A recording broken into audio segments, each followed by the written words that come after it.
puasa, haji, solat, zakat, nikah, kahwin, muamalah bidang ekonomi. Semuanya kita pelajari ikut pandangan Imam Syafi'i, ulama dalam mazhab Syafi'i. Begitulah juga amalan zikrullah. Mesti kita pelajari daripada ahli zikir. Walaupun kita memang dah champion nyebut la ilaha illallah, Allah Allah, kita mesti belajar daripada orang yang biasa dengan zikrullah, iaitu para ulama tasawuf. Di sinilah kita wajib mengikut mana-mana tarekat yang telah diisytiharkan oleh orang-orang sufi. Pilihlah satu mana-mana tarekat yang sesuai pada diri kita.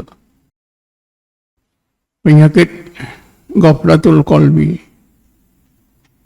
atau di dalam bahasa kita lalainya hati, adalah merupakan ibu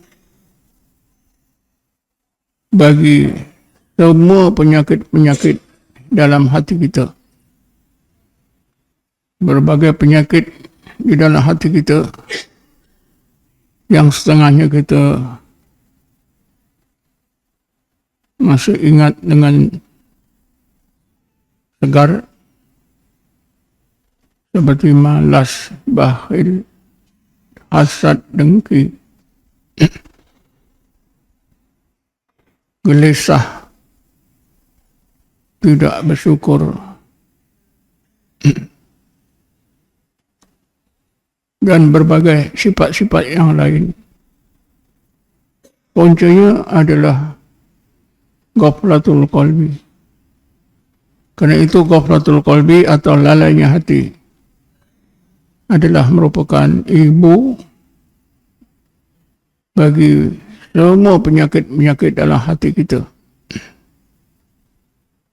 Sebab itulah maka Allah kurniakan kepada kita kaedah amalan yang boleh menyembuhkan ghaflatul qalbi. Apabila ghaflatul qalbi sembuh, maka seluruh penyakit hati akan sembuh dengan sendiri.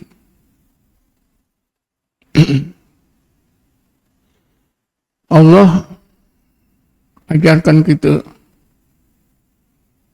untuk menghapuskan ghaflatul qalbi ialah dengan cara berzikir dalam hati tanpa suara, menyebut Allah, Allah, Allah.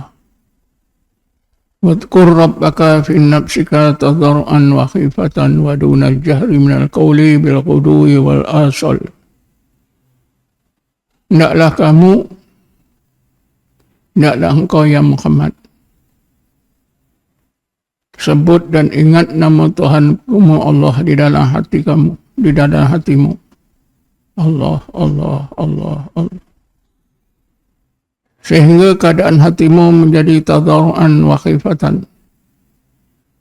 Hatimu ketika engkau ya Muhammad menyebut, mengulang-ulang sebut Allah, Allah di dalam hati, hatimu jadi tadarru', merendah diri, menghina diri kepada Allah yang maha sempurna. Wa khifatan, juga hatimu menjadi takut, sebenar-benar takut kepada kebesaran Allah. Wa dunal jahri minal qawli, sebutan dalam hati itu tanpa ada suara yang kuat. Inilah dinamakan zikir khafi. Bil ghudwi wal asal, sepanjang siang dan malam. Inilah siapa yang berzikir dalam hati Allah, Allah, Allah, Allah tanpa ada suara sepanjang masa siang dan malam,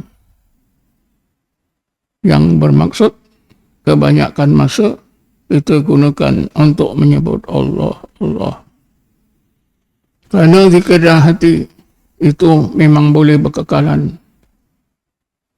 Walaupun kita bekerja, walaupun kita tidur, boleh berkekalan. Kerana zikir dalam hati ini kerja hati.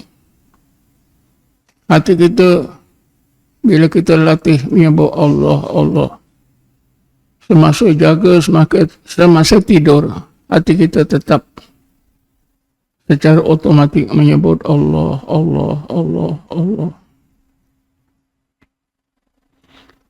Akhir ayat itu Allah sebutkan, wala takum minal ghafilin. Ya Muhammad, engkau jangan jadi orang yang berhati ghaflah. Jadi Nabi kita Muhammad diajar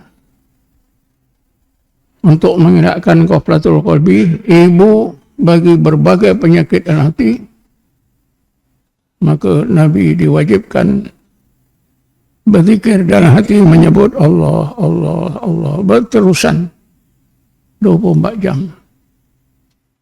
Tentunya Nabi telah berjaya melakukan zikir dalam hati Allah, Allah. Karena itulah ghaflatul qalbi Nabi tak ada. Berbagai penyakit-penyakit hati yang lain tidak ada. Kerana ibu penyakit hati, ghaflatul qalbi dah tak ada.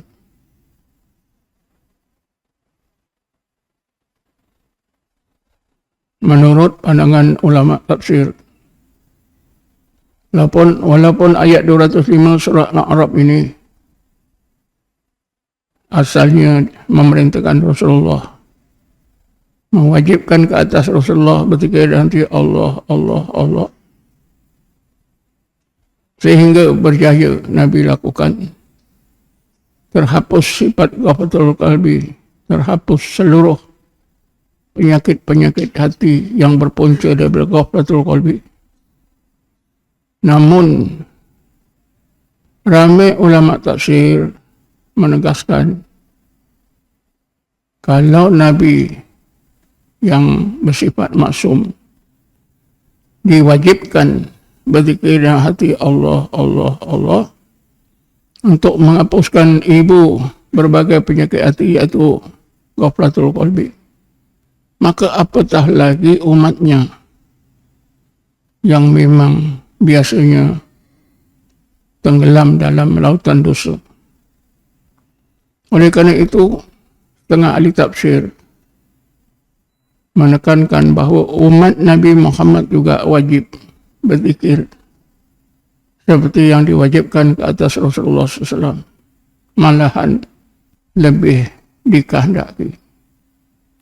Kerana itulah satu-satu amalan yang Allah ajar kepada Nabi, yang Nabi amalkan.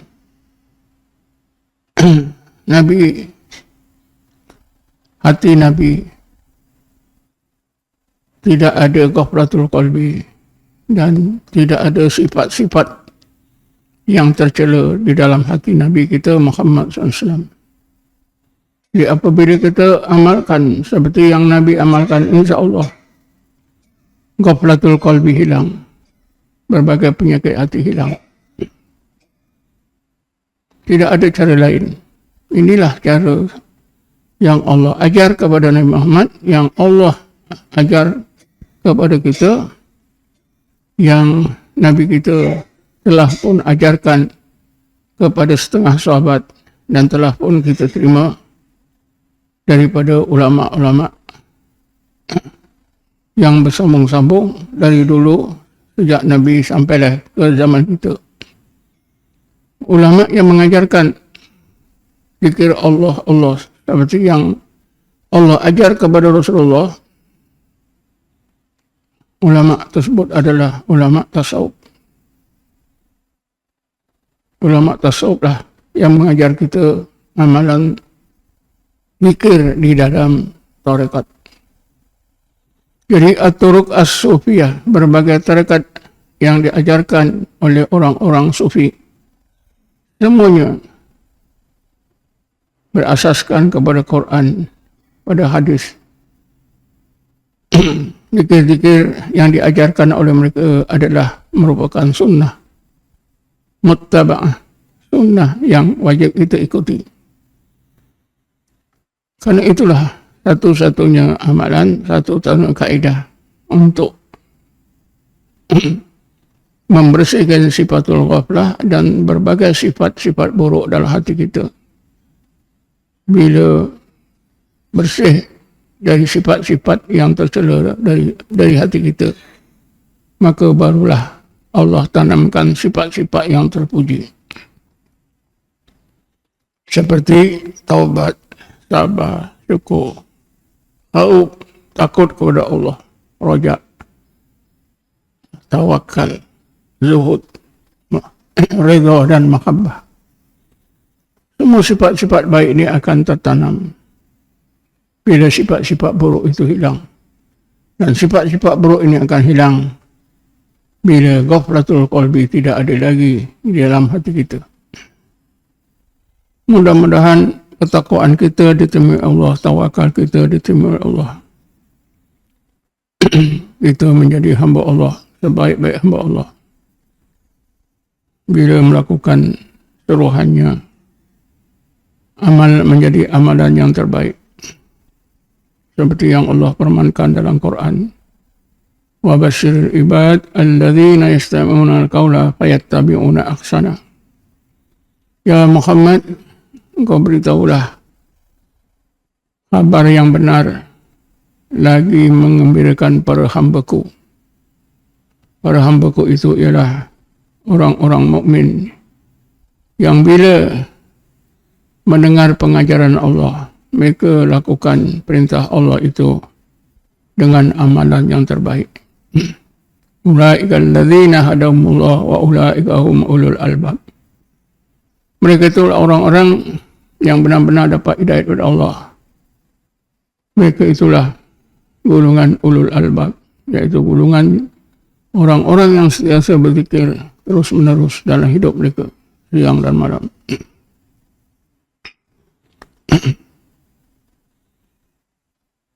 Apabila kita sebut zikrullah,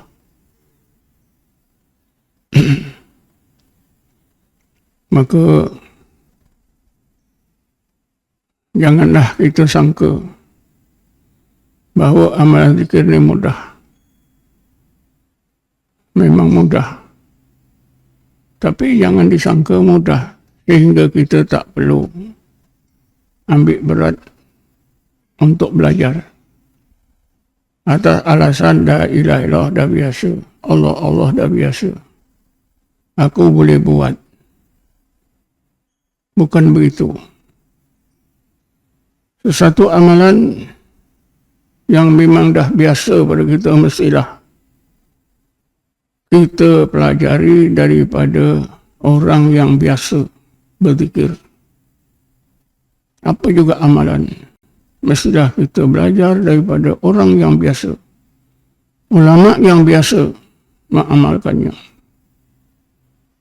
Seperti berbagai ibadat, kita belajar dalam mazhab Syafi'i, puasa, haji, solat, zakat, nikah, kahwin, muamalah, bidang ekonomi, semuanya kita pelajari ikut pandangan Imam Syafi'i, ulama dalam mazhab Syafi'i. Begitulah juga amalan zikrullah, mesti kita pelajari daripada ahli zikir.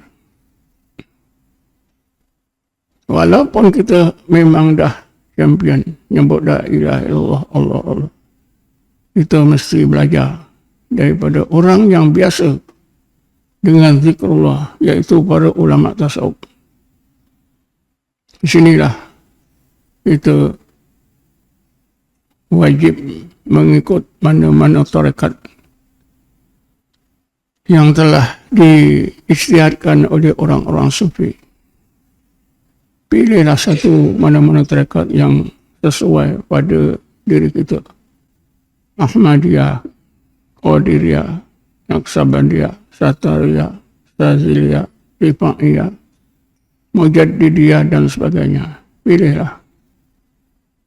Apabila kita memilih dan belajar zikir mana-mana tarekat, insya-Allah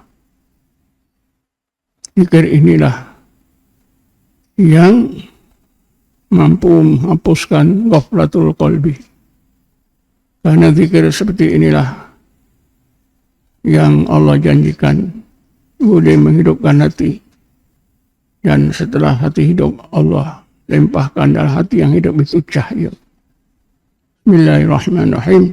Awaman kana mayitan fa ahyaynahu wa ja'alna lahu nuran yamshi bihi fin nas. Aman masaluhu fi dhulumat laisa bi kharijin minha. Adakah orang yang hatinya mati lalu kami hidupkan? Sesudah kami hidupkan, kami jadikan dalam hati yang hidup itu nur. Kenapa setengah orang mukmin Allah hidupkan hati, sedang setengah yang lain Allah tidak hidupkan? Jawabnya ialah mereka yang hatinya dihidupkan oleh Allah karena mereka berzikir.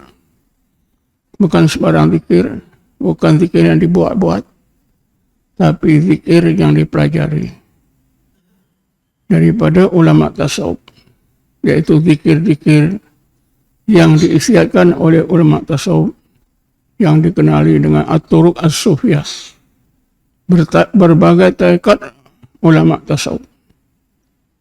Pelajarilah, amalkanlah mana-mana tarekat.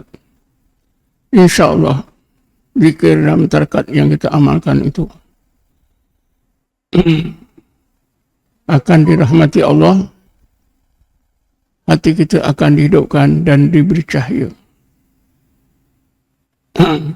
Dengan itu maka hati kita akan berfungsi, mainkan peranan. Kita hidup bukan hanya dipandu oleh akal, tapi lebih penting dipandu oleh hati yang hidup bercahaya. Hati yang hidup bercahaya inilah yang nampak jalan yang benar, jalan yang salah. Sekiranya salah disingkirkan, diketepikan, sekiranya benar diikuti. A'udzubillahi minasyaitonir rajim. Bismillahirrahmanirrahim. Wassalatu wassalamu ala ashrafil anbiya'i wal mursalin sayyidina Muhammadin wa ala alihi washabbihi ajma'in. Allahumma ighfir lana warhamna, Allahumma ighfir lana warhamna, Allahumma ighfir lana warhamna.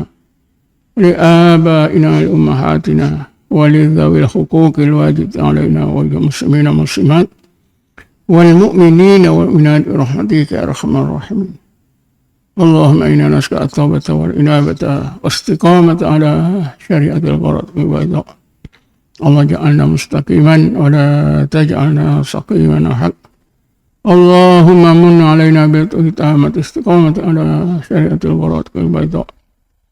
Allahumma taf alaina akmalal futuh wasrah sudurana akmal syurur. Allahumma salli ala sayyidina Muhammadin nuril anwar wa ala alihi al-har wa asbil ahyar.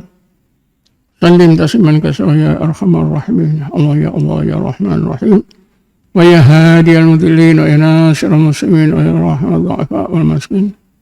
Ija'alna min awliyaik muttaqin wa akhsana fi jumlatil muqarrabin.